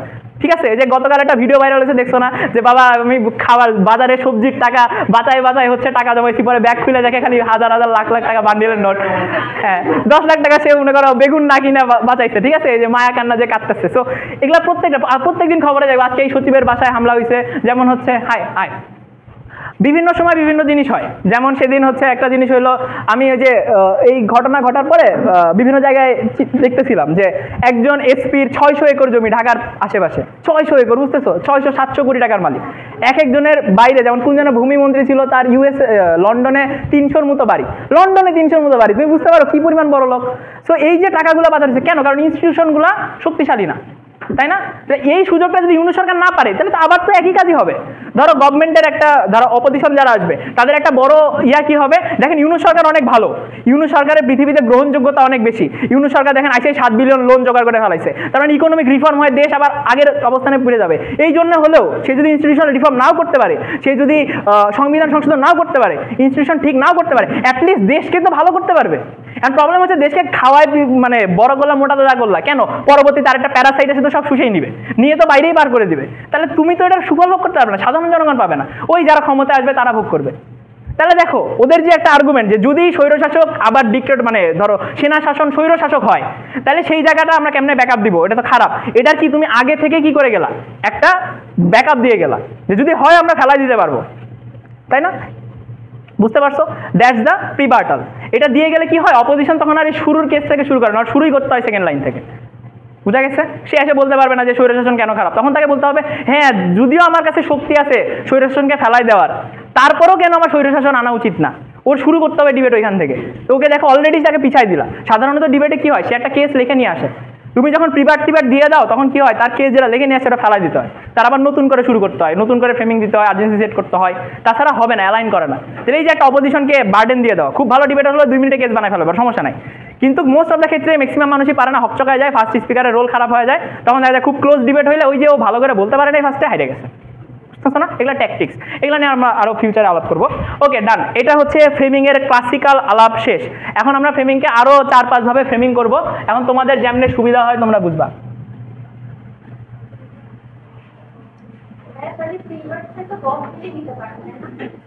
গভর্নমেন্টের প্রিবার্ট দিবে, অপোজিশনের প্রিবার্ট দিবে। অপোজিশন প্রিবার্ট কি দিবে, ধরো সেকেন্ড আইসা বইলা যাইতে পারে এরকম একটা কথা, ওর পরে সেকেন্ড আসবে না, ধরো ও যে কথাগুলো বলে গেছে এটা কি ফার্স্ট লেয়ারে বলে গেছে, যে সেকেন্ড আসবে সে কি একই কথা রিপিট করবে না, সে সেকেন্ড লেয়ারে যাবে না, তাহলে সেকেন্ড লেয়ারে এই কথাগুলো আসতে পারে, আমি অ্যাজিউম করে নিয়ে বলে দিলাম। অর্থাৎ তুমি তোমার পরের স্পিকার যেটা হয় নাই ভবিষ্যৎ, এইটা অ্যাজিউম করে নিয়ে তুমি কোনো একটা জিনিস বলে দিতে পারো, ঠিক আছে, আগে থেকে রিপ্লাই দেওয়া।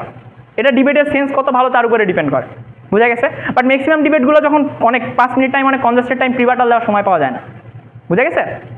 ওকে, সো যারা একদম নতুন ডিবেট শুরু করতেছো তারা ডিবেটের প্রত্যেকটা ডিবেটের মোশন পাইলে এই 5-6টা জিনিস বের করার চেষ্টা করবা। তোমাদের আগামী 6 মাসের কাজ এইটাই, ডিবেট পাইলে এটার কনটেক্সট কি, ইম্পর্টেন্স কি, হ্যাঁ এটার আর্জেন্সি কি, গোল কি, ফ্রেমিং কি, মানে ক্যারেক্টারাইজেশন কেমনে করা যায়, আর্গুমেন্টেশন কি হবে ওটার সাথে অ্যালাইন করে প্রিবার্টাল, এই 7টা জিনিস যে কোনো মোশন পাইলে সাইড গভর্নমেন্ট সাইড অপোজিশন থেকে প্র্যাকটিস করার চেষ্টা করবা। এটা একদম কি ফ্রেমিং এর ক্লাসিক্যাল জিনিস সবার জন্য, বাচ্চা বলাপা। হ্যাঁ কোশ্চেন, আপনি যে বলেন প্রিবার্টাল আইডেন্টিটি দিয়ে যায় তখন বুঝা যায় যে আমাদের সেরকম থাকতে পারলে দলটা টিকে থাকলাম, তারপর যদি তারা সরষে সপ্তাহে যেতে পারে আমরা তো সরাই দিই, কারণ আপনি তো অপোজিশনে দাঁড়াই, আমি যেটা রিপোর্ট করি আপনি তো সহায়তা আপনার গ্যারান্টি এইভাবে কি আমরা শুরু করতে হবে, প্রিবার্টাল যেটা দিচ্ছে ওটাকে রিভার্ট করে আপনি শুরু করতে? হ্যাঁ তুমি শুরু করতে পারো এইভাবে। তখন ডিবেটগুলো কি হয় যে কার ওয়ার্ল্ডে এই সম্ভাবনা বেশি, কোন ওয়ার্ল্ডে স্বৈরশাসক এক্সিস্ট করার সম্ভাবনা বেশি, তখন ওইটা নিয়ে ডিবেট করতে হয়। তোমাকে তো ওই জায়গায় তুমিও জানো না 10 বছর পরে কি হবে, আমিও জানি না 10 বছর পরে কি হবে। প্রবাবিলিটি কোন জায়গায় বেশি, আর্গুমেন্ট দিয়ে প্রবাবিলিটি প্রমাণ করা, এমন কথা বলা, এমনভাবে বলা যাতে মনে হয় আমারটা বেশি ইফেক্টিভ এবং বেশি হওয়ার চান্সেস আর হাই, এই চান্সেস আর হাই এটা প্রমাণ করা। ওখান থেকে দেখানোর চেষ্টা করবে না এই ওয়াকারুজ্জামান তো হাসিনার দোষর, এই ওয়াকারুজ্জামান তো হাসিনাকে আবার রিহেবিলিটেট করবে, এই ওয়াকারুজ্জামান ওই দিন শেষে ওই খাওয়া পড়া ছাড়া কিছুই বোঝে না, ও দিন শেষে আসলে ওর যে নেচার ও ওইরকমই হবে, ও ওটা প্রমাণ করার চেষ্টা করবে। এবং সে বলবে যে যখন হয়ে যাবে তখন ইন্ডিয়ার সাপোর্ট নিয়ে দেখা যাবে যে যেমন হাসিনার বিরুদ্ধে আপনি করতে পারেন নাই এখানেও করতে পারবেন না, এটা once in a lifetime opportunity. সব মানুষ রাস্তায় নেমে আসছে, বারবার রাস্তায় এসে মানুষ মানে রক্ত দিবে এমন না, তো ওরা যদি 30 বছর আবার ক্ষমতায় থাকে তাহলে দেশটা আরও ধ্বংস হয়ে গেল, ওরা ওইটা প্রমাণ করার চেষ্টা করবে। ওটা কি হলো, এই লেয়ারের পরের লেয়ার, তারপরের লেয়ার, হয়তো ডিবেটটা আগাবে, ওটা সেকেন্ডের কাজ, ঠিক আছে? আচ্ছা নাসমিন না সব ইয়েটা করে 4 হচ্ছে যা পাওয়া যায় দেখ।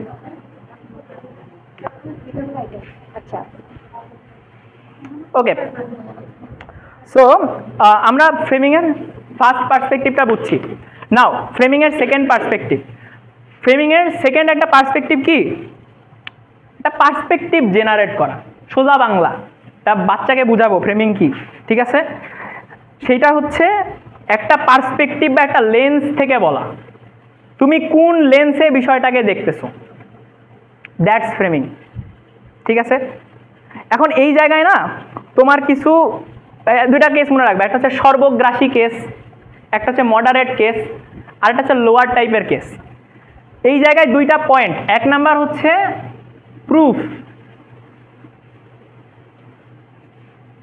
দুই নাম্বারটা হচ্ছে ইম্প্যাক্ট। তোমার যে কেস, সেই কেসটা তোমাকে প্রমাণ করতে হবে তুমি যেটা বলতেছো সেটাই হবে logically. Debate is more close to math or physics. ম্যাথে যেমন এক লাইন থেকে আরেক লাইন ডিরাইভ করো, আরেক লাইন থেকে আরেকটা ডিরাইভ করো, লাস্টের লাইনে এসে পৌঁছাও, এই যে একটা ক্রনিক্যাল একটা লাইন থাকে, চেইন থাকে, এটার মাধ্যমে তুমি বুঝো যে প্রথম লাইন থেকে যেটা শুরু করছো শেষ লাইনে এটা সত্য। যেমন আর্গুমেন্টেশনে সবচাইতে আমরা যেটাকে ব্যবহার করি এটাকে বলা হয় অ্যারিস্টটলিয়ান লজিক। অ্যারিস্টটলিয়ান লজিক কি? ধরো আমি বললাম পৃথিবীতে সকল হাঁসের 2 পা আছে, ঠিক আছে? সেকেন্ড পয়েন্ট, এটা একটা হাঁস। 3 নাম্বার পয়েন্ট আমি কি ডিরাইভ করলাম এখান থেকে, তার মানে এটা 2 পা আছে। যদি পৃথিবীর সকল হাঁসের 2 পা থাকে আর এটা যদি একটা হাঁস হয়, তার মানে এর শিওর 2 পা আছে। তাহলে এই যে দেখো আমি কিছু জানি না, বাট একটা ইনফরমেশন থেকে আরেকটা জায়গায় কি কনক্লুশনে পৌঁছাইলাম না, এটারে বলা হয় অ্যারিস্টটলিয়ান লজিক। আমরা যে লজিক ব্যবহার করি এটা অ্যারিস্টটলিয়ান লজিকই আমরা ব্যবহার করি যখন আর্গুমেন্টেশন করবা, এটাই প্রমাণ করার চেষ্টা করবা, ঠিক আছে? এখন যদি এরকম হয় যে পৃথিবীর সকল হাঁসের 2 পা আছে, তুমি বললে এটা একটা গরু, তারপরে বললে এটার কি 2 পা আছে, হইল না তো, কারণ গরুর 2 পা আছে এটা তো আমি প্রথম প্রিমাইসটা আসে নাই, তাই না? তাহলে দেখো এটা প্রুফ হয় নাই, ঠিক আছে? তোমার লজিক্যাল যে অ্যানালজিটা এটার ঠিক ছিল না, প্রুফ হয় নাই, ওকে? আচ্ছা, এটা হচ্ছে অ্যারিস্টটলিয়ান লজিক। যদি 1 নাম্বার বাক্য সত্য হয়, 2 নাম্বার বাক্য সত্য হয়, তাহলে 1 নাম্বার বাক্য 2 নাম্বার বাক্যের মধ্যে যেটা মিল সেটাও কি সত্য হবে? তাহলে যে দুইটা আলাদা আলাদা বাক্য থেকে তুমি একটা নতুন একটা আইডিয়া জেনারেট করলা, দ্যাটস কি লজিক। এটা লজিক মানে চলতেছে না? যদি লজিক না মানে, ওই যে বললাম যে আমি বললাম পৃথিবীর সকল হাঁসের 2 পা আছে, তারপরে বললাম এটা একটা গরু, এইখান থেকে তো আমি এটা ডিরাইভ করতে পারবো না তাহলে এর 2 পা আছে, কারণ প্রথম ওখানে কি বলা আছে গরু বলে কোনো টার্ম আছে, গরুর 2 পা আছে বা হাঁসি গরু এরকম কোনো টার্ম আছে? নাই তো, তাই না? ক্লিয়ার? বুঝতে পারছো?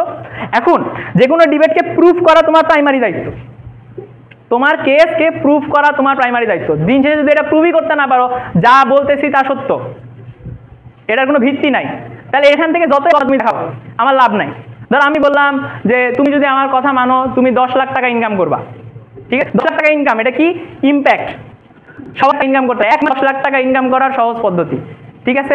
এখন তোমাকে বললাম এটা খুবই লুক্রেটিভ লাগে শুনতে, ঠিক আছে? কিন্তু আমি যে পলিসিটা দিব যে ধরো অনলাইন বেটিং করে 10 লাখ টাকা করতে হবে, অনলাইন বেটিং করলে কি 1000 জনে একজন পাবে, তুমি কি ওই রিস্কটা নিতে চাও কিনা? তাহলে এই জায়গা থেকে জিনিসটা কি আসলে খুবই বেশি প্লজিবল, মানে ভালো কিছু হইলো না তো? বুঝতে পারছো কি রিস্ক ফ্যাক্টর অনেক বাইরে গেল। তার মানে কি এটা প্রুফ করা হইলো না যে তুমি আসলে 10 লাখ টাকা পাবাই যদি এই কাজটা করো, কারণ বেটিংয়ে চান্সেস আর 1%, তাহলে কি 99% মানুষই পাবে না, তার মানে চান্সেস আর তুমি বেশি পাবে না, অ্যাটলিস্ট 50% বেশি দিও, তাও আমি বলতাম এটা প্রুফ কাইন্ড অফ হয়েছে, বাট ইম্প্যাক্ট অনেক হাই যে আমি 10 লাখ টাকা ইনকাম করছি, ঠিক আছে? তো যে কোনো ডিবেটের দিন শেষে যাচাই করা হয় ইম্প্যাক্টটা। ওই যে বললাম কে কম দামে ভালো বাড়ি বেচতে পারে, ভালো বাড়ি মানে কি যার বাড়িটা বেশি সুন্দর, বেশি ভালো, ব্যবহারের উপযুক্ত, তাই না? তাহলে ওই ইম্প্যাক্টের ভিত্তিতে আমি জাজ করব কোন ডিবেটের ইম্প্যাক্ট বেশি।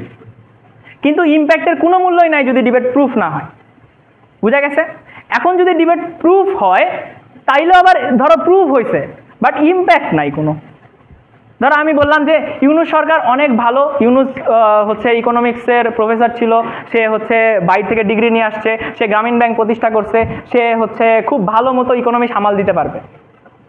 এখন এর মানে কি এই যে সে ইনস্টিটিউশনাল রিফরমেশন করতে পারবে, এই পলিটিক্সগুলো সামলাইতে পারবে, সব কিছু করতে পারবে? তাহলে এই যে ইউনূসের এই স্কিলগুলা, এই স্কিলগুলোর ইম্প্যাক্ট কি আমার কেসে আছে কিছু?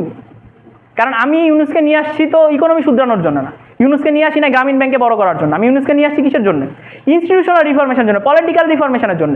তাহলে ইউনূসের কি কি কোয়ালিটি হচ্ছে ইয়ার জন্যে দরকার, কি বলে, আমার কেসটাকে বাস্তবায়ন করার জন্য দরকার? That's the question. এটা লাগাই দে না সঞ্জা।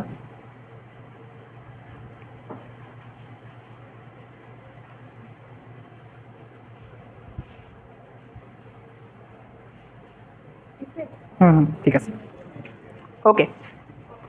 বুঝতে পারছো একটা ডিবেটকে প্রুফ করা সবার আগে ইম্পর্টেন্ট। যদি প্রুফ না হয় তোমার ইম্প্যাক্টের কোনো ভ্যালু নাই। একটা জিনিস প্রুফ করতে পারছো বাট ইম্প্যাক্ট ডিরাইভ করতে পারো নাই, তাহলে লাভ তো নাই।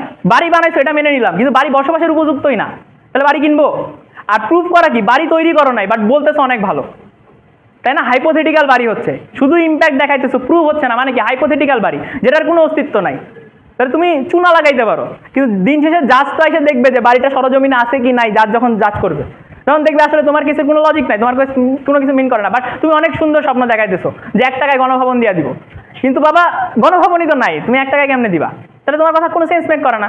আবার তুমি একটা বাড়ি বানাচ্ছো, দেখতে পাচ্ছি একটা স্ট্রাকচার আছে, এই বাড়িতে না টয়লেট আছে, না দরজা জানলা ঠিক মতো আছে, না কোনো সিকিউরিটি আছে, ভেন্টিলেশন নাই, যে কোনো সময় চুরি বাটপারি হইতে পারে, ওই বাড়ি তুমি থাকবা? কম টাকা দিলেও তো থাকবা না, কেন? তাহলে ইম্প্যাক্ট নাই।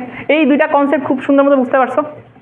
হ্যাঁ, আমি প্রমাণ করলাম যে ইউনিট সরকার ভালোভাবে দেশ চালাতে পারে, তো এইখানে তো ইম্প্যাক্টটা অলরেডি পড়ে যাবে, তাহলে আবার হ্যাঁ, তুমি বললা যে ইউনূস সরকার করবে, ইউনূস সরকার এই ভালো কাজগুলা করবে, কিন্তু ইউনূস সরকার কিভাবে করবে এটার উত্তর দিছো? প্রমাণ করে দিয়ে গেলাম। হ্যাঁ, এই যে তার এইসব কর্মকাণ্ডের কারণে আমি বলতে পারছি যে সে দেশের উন্নতি করবে। হ্যাঁ, সেক্ষেত্রে ইম্প্যাক্টটা তো অলরেডি মানে হয়ে যাচ্ছে না। ইম্প্যাক্ট তোমাকে এইভাবে ইম্প্যাক্ট তুমি দেখাচ্ছো। আচ্ছা, তোমার প্রশ্নটা দেখে যেটা আমার মনে হচ্ছে ব্যাপারটা এরকম যে আমি যেটা বোঝানোর চেষ্টা করছিলাম ওইখানে, যে ধরো ইউনূস সরকারের তারও ক্যাপাবিলিটিস আছে, এখন এই যেই আইডিয়াটা দিলাম, এই আইডিয়াটাকে যদি তুমি এইভাবে ফ্রেম করো, মানে ওই আইডিয়াটা ফ্রেম, নট ডিবেটের ফ্রেম, এটাকে আমি এইভাবে উপস্থাপন করতেছি যে দেখেন ইউনূস সরকার বাংলাদেশে গ্রামীণ ব্যাংক প্রতিষ্ঠা করছে, গ্রামীণ ব্যাংক যখন প্রতিষ্ঠা করতে গেছে তাকে পলিটিক্যাল ইনভলভমেন্ট, তারপরে হচ্ছে ইকোনমিক্যাল ইনভলভমেন্ট, গ্রামের সাধারণ মানুষ থেকে শুরু করে শহরের উচ্চশিক্ষিত মানুষ সবার সাথে মেলামেশা করা লাগছে, কারণ বাংলাদেশের সার্কামস্টেন্সে সে এরকম একটা শক্তিশালী প্রতিষ্ঠান তৈরি করছে। 2, হাসিনার মতো ফ্যাসিস্ট সরকারের বিরুদ্ধে সে একা লড়াই করছে এবং শেষ পর্যন্ত টিকে ছিল, তার মানে সে শক্তিশালী। 3 নাম্বার, তার বাহির দেশের ফ্রেন্ডগুলো অনেক বেশি শক্তিশালী। 4 নাম্বার, তার এতদিনকার প্রশাসনের প্রতি যথেষ্ট পরিমাণ দক্ষতা আছে এবং সেই প্রশাসনিক ভিতরের জিনিসগুলো জানে। 5 নাম্বার, জনগণের জনসমর্থন আছে, তার মানে ইউনূস সরকার অনেক বেশি পাওয়ারফুল, তার মানে যেই রিফরমেশনের জন্য দরকার শক্তি সেটা ইউনূস সরকারের মধ্যে আছে। এবার এটা প্রুফ, বুঝতে পারছিস? বাট প্রথম লাইনে যখন বলতেছিলাম ইউনূস অনেক ভালো ইকোনমিস্ট, ইউনূস ইকোনমিকের অনেক কিছু জানে, সে আসলে গ্রামীণ ব্যাংক প্রতিষ্ঠা করছে, এর মাধ্যমে অনেক বেশি টাকা সম্পদ ইনকাম করছে, এইটা কি ইনস্টিটিউশনাল রিফর্ম, আমার যে গোল, এটা কি প্রুফ করতেছে? করে নাই। বাট সেকেন্ড লেয়ার অফ আর্গুমেন্টের থ্রু প্রুফ হয়েছে, ইউনূসেরই ক্যারেক্টারাইজেশনের থ্রু আমি প্রুফ করলাম। বুঝতে পারছো পয়েন্টগুলা? ক্লিয়ার? সো ডিবেটের ফ্রেমিং নাম্বার 2, মানে সেকেন্ড টাইপ অফ ফ্রেমিং, একটা পার্সপেক্টিভ জেনারেট করতে হয়, যেই পার্সপেক্টিভে একটা প্রুফ থাকা লাগে। 2 নাম্বার, সেটার ইম্প্যাক্ট দেখানো লাগে।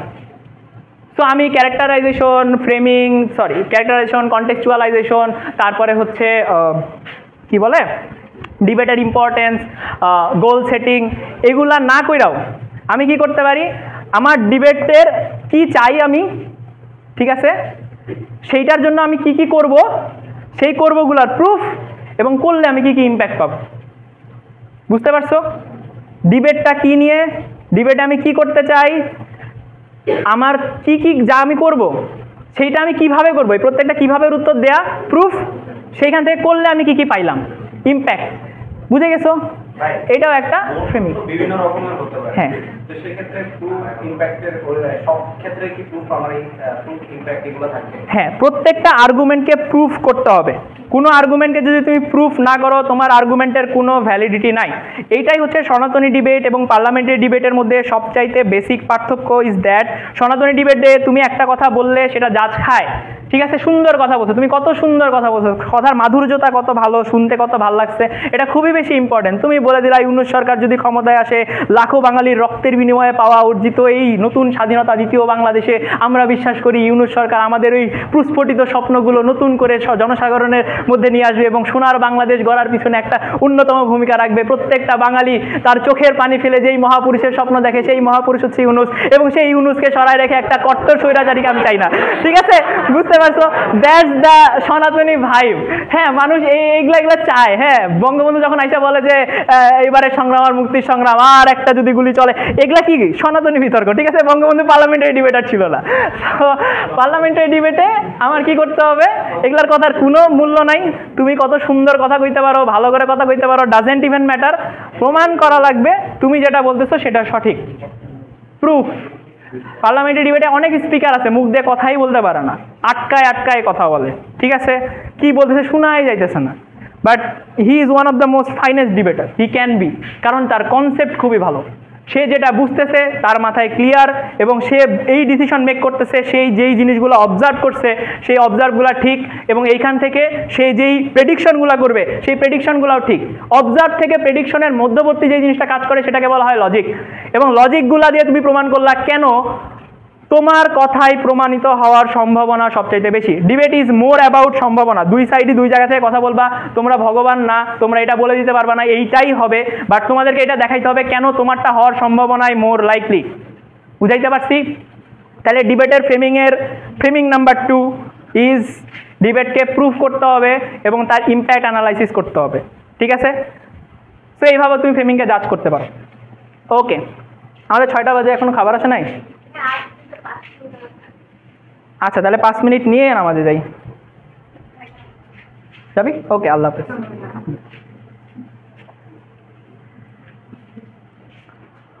ওকে, নাও 5 মিনিট, আমি তো যাবো। ওকে, ফ্রেমিং নাম্বার 3।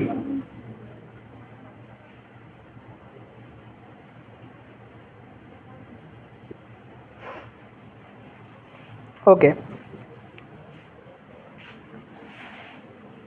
এখন একটা এই জিনিসটা ভালো করে বুঝলে একটা কেস কেমনে মেক করতে হয় এইটা খুব ভালো করে বুঝবা। এখানে একটা জিনিস বলে, একটা হচ্ছে সর্বগ্রাসী কেস। ঠিক আছে? আমি এমন একটা কেস বলবো যেটার মাধ্যমে দুনিয়ার যাবতীয় সকল সমস্যার সমাধান আমি করিব। ঠিক আছে? তাহলে কি আমার ইম্প্যাক্টটা অনেক বড় না? ধরো স্বৈরশাসন যদি বাংলাদেশে আসে, দুনিয়ার সকল সমস্যার সমাধান হয়ে যাবে, ইউক্রেন রাশিয়া ওয়ার থামে যাবে, দ্রব্যমূল্যর ঊর্ধ্বগতি কমে যাবে, বাংলাদেশ সোনার বাংলা হয়ে যাবে, পৃথিবী জান্নাত হয়ে যাবে। ঠিক আছে? তার মানে কি স্বৈরশাসন যদি আমি নিয়ে আসতে পারি, আমি যদি প্রুফ করতে পারি পৃথিবীর সকল সমস্যার সমাধান করে ফেলছি, এটা কি আমার ক্লেইম, তাই না? এর চাইতে বড় ইম্প্যাক্ট আর কিছু হইতে পারে না। পৃথিবী জান্নাত বানায় ফেলাবে স্বৈরশাসন আসলে বাংলাদেশে। তুমি এই ক্লেইম তো করতে পারো, এই স্বাধীনতা তোমার তো আছে, যে কোনো কিছু ক্লেইম করতে পারো না? এন্ড ক্লেইম করলে কি হয়, বার্ডেন তোমার উপরে অনেক বাইরে যায়। বুঝে গেছে? তোমাকে এটা প্রুফ করতে হবে। যদি প্রুফ করতে না পারো, এখন তুমি বুঝাও বাংলাদেশে ওয়াকরুজ্জামান আসলে কেন কালকে ইসরায়েল প্যালেস্টাইন কনফ্লিক্ট যেটা এত বছর ধরে সমাধান হয়নি সেটা সমাধান হয়ে যাবে। তুমি তো বলছো না সমাধান হবে, এখন তোমাকে প্রুফ করতে হবে সমাধান কেমনে হবে। পারবা প্রমাণ করতে? কেন হবে? প্রমাণ করতে পারবা? কোনো লজিক্যাল লেখা আছে? ওয়াকরুজ্জামান যায় কি করবে? নেতানিয়াহুর যায় হচ্ছে ঘুষ মেরে চর মেরে বলবে যা যুদ্ধ করিস না, আর সে যুদ্ধ থেকে থেমে যাবে। এইভাবে কি হবে? প্রমাণ করতে পারবা? প্রমাণ করতে পারবা না। তাহলে দেখো, তুমি এমন একটা কেস নিতে পারো যেটা অনেক বড় ইম্প্যাক্ট জেনারেট করতে পারে। ঠিক আছে? অনেক বার্ডেন তুমি নিলা। এখন স্বাভাবিকভাবে ডিবেটে বার্ডেন তুমি যত বেশি নিবা, আর বার্ডেনটা যদি তুমি প্রুফ করতে পারো, করে ইম্প্যাক্ট দেখা ওই গোল পর্যন্ত যাইতে পারো, তোমার কেসটা কি তত বড়, তত ইম্প্যাক্ট ক্রিয়েট করতেছে, তুমি স্পিকার হিসাবে নাম্বার তত বেশি পাবা। সাধারণত একটা ডিবেটের মার্ক রেঞ্জ থাকে 70 থেকে 80-র মধ্যে। একদম বেটার 70, একদম বেস্ট পারফেক্ট ডিবেট হচ্ছে 80। সাধারণত ডিবেটের মার্ক রেঞ্জ আমরা পাই হচ্ছে 75 থেকে মধ্যে, 76, 77, মোটামুটি debate above average debate, 78 debate, 80 ঠিক আছে? সাধারণত যখন স্পিকার ব্রেক পায়, যে ফার্স্ট বা সেকেন্ড হয়, তারা টুর্নামেন্ট টু টুর্নামেন্ট ভ্যারি করে, বাট ম্যাক্সিমাম ক্ষেত্রে 78.5, 79, 78.75, that's the average marking of someone who is the top breaker of A tournament. বুঝা গেছে? তো ওই যে মার্ক রেঞ্জগুলো তৈরি করার ক্ষেত্রে তোমাকে সর্বগ্রাসী কেস মানে যত বেশি ইম্প্যাক্ট তৈরি করতে পারো, অর্থাৎ এই স্বৈরশাসক নিয়ে আসার ফলে জগতে যত ধরনের প্রবলেমের সমাধান করা সম্ভব, প্রত্যেকটা প্রবলেমকে অ্যাড্রেস করে যদি সমাধান করে দিতে পারো, তুমি পারফেক্ট কেস দিছো। কারণ এর বাইরে আর কিছু বলা সম্ভব না। তাহলে তুমি অনেক বেশি বার্ডেন নিতে পারো, কিন্তু বার্ডেন বেশি নিলে কি হয়, প্রুফ করা অনেক কঠিন হয়ে যায়। এবং অনেক ক্ষেত্রে প্রুফ করা সম্ভব, তুমি যেটা বলছো প্রুফ করা সম্ভব, বাট টাইম কনস্ট্রেন্টের কারণে তুমি কথাগুলো বলে আসতে পারতেছো না। কারণ তুমি বেশি বার্ডেন নিচ্ছ, তাহলে বেশি কথা বলা লাগবে, টাইম তো 20 মিনিটই, তাহলে বলে আসতে পারতেছো না। তখন কি হচ্ছে বলো তো, তুমি প্রমাণ করতে পারতেছো না। অনেক সুন্দর নিলা, এটা প্রমাণ করা যায়, এটাও তুমি জানো, তোমার মধ্যে ক্যাপাবিলিটি আছে, বাট সময়ের কনস্ট্যান্টের কারণে তুমি স্কিলটা ডেভেলপ করতে পারো না, যে কম সময় এত কিছু বলে আসা, দিন শেষে প্রুফ করতে পারো না, যাদের কাছে দিন শেষে বাড়িটা তৈরি হয় নাই। তাহলে আমি তো মানে ভাঙ্গা বাড়ি কিনবো না বাবা। তখন আরেকজনের দেখা যায় ইম্প্যাক্ট অনেক কম, কিন্তু কেসটা প্রুফ হয়েছে। ওই যে বললাম প্রুফ ইজ মোর ইম্পর্টেন্ট। বুঝা গেছে? তাহলে কি হয়, প্রুফ যেহেতু মোর ইম্পর্টেন্ট, তোমার অনেক ভালো, তুমি অনেক স্বপ্ন দেখাইছো, প্রবাবিলিটি আছে তোমার স্বপ্ন বাস্তবায়ন হবে, বাট তুমি বাস্তবায়ন করে দিতে পারো নাই, তাই তোমারটা আমি কাউন্ট করবো না, ওরটা কাউন্ট করবো।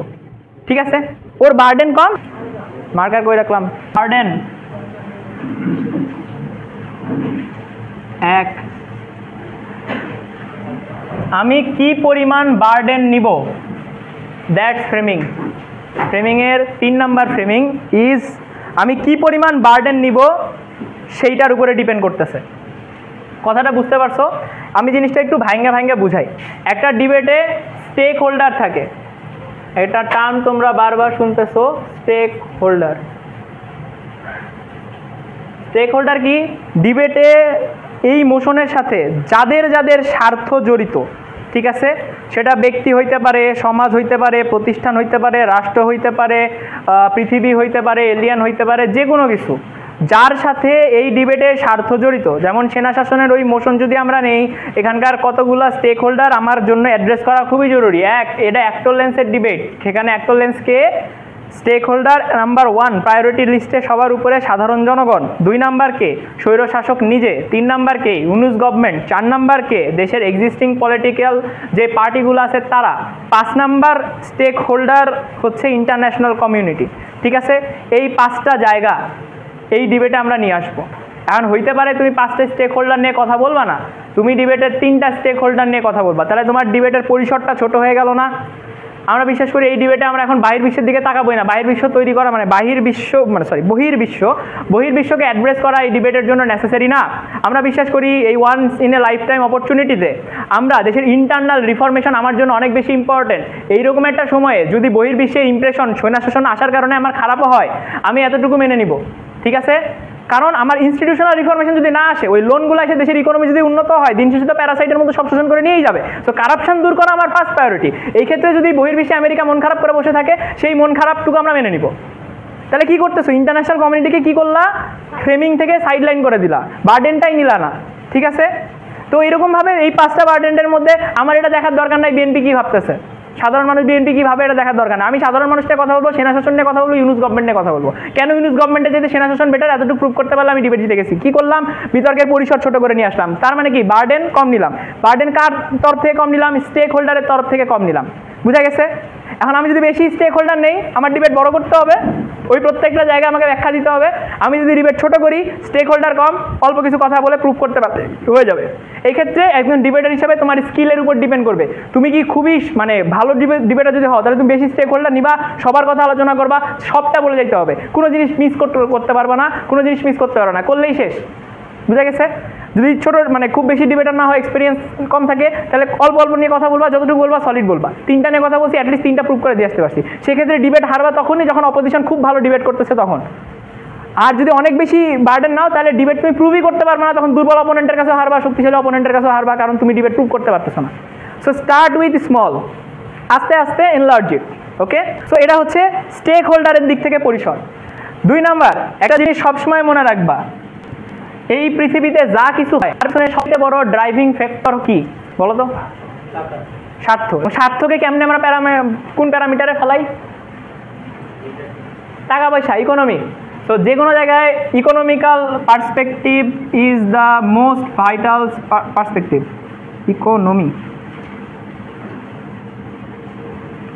ইকোনমিক্স যখন চলে আসে তখন কি চলে আসে? 2 নাম্বার, পলিটিক্স।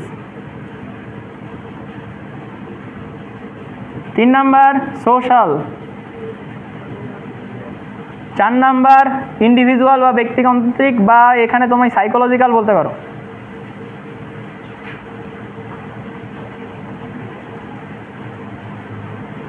ঠিক আছে, এইটা এক ধরনের স্টেক হোল্ডার গেল, প্রত্যেকটা এন্টিটি।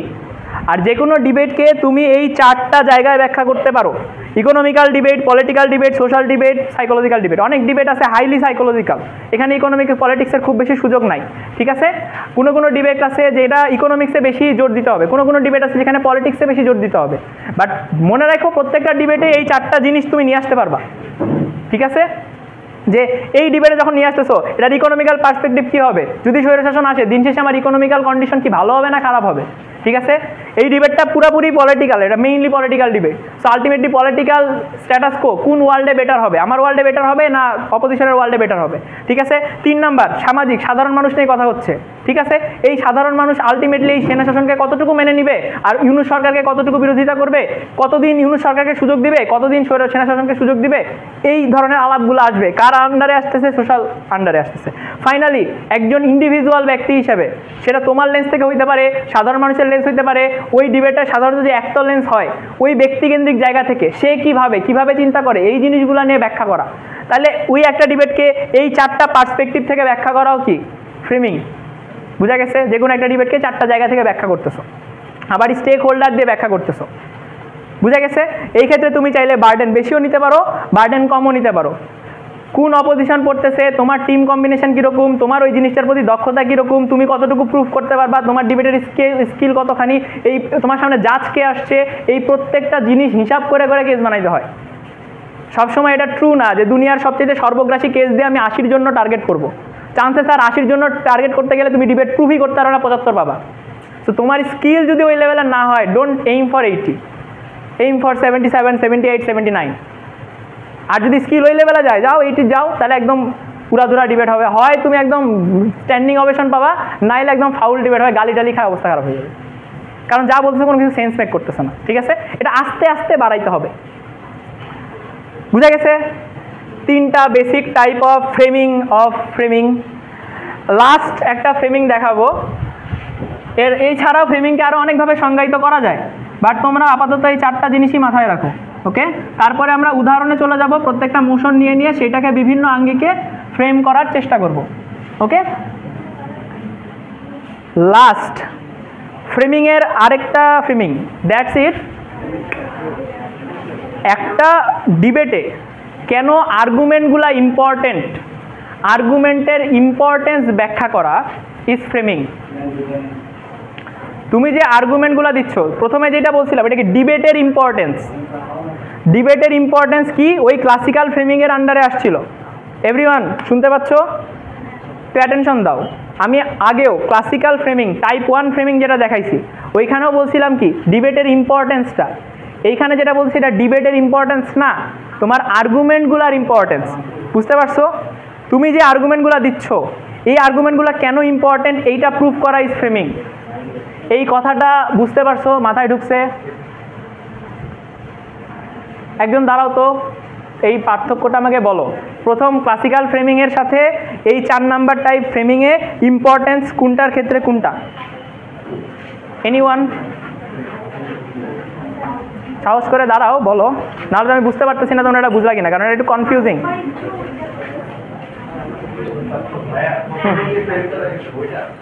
প্রথমে যে ফ্রেম দেখালাম ওখানে একটা টার্ম ছিল না যে হোয়াই ডিবেট ইজ ইম্পর্টেন্ট বা ডিবেটের ইম্পর্টেন্স কি, এটা তো দেখাইছি। এই ক্ষেত্রেও আইসা বলতেছি যে আর্গুমেন্টেশনের ইম্পর্টেন্স ইজ ফ্রেমিং।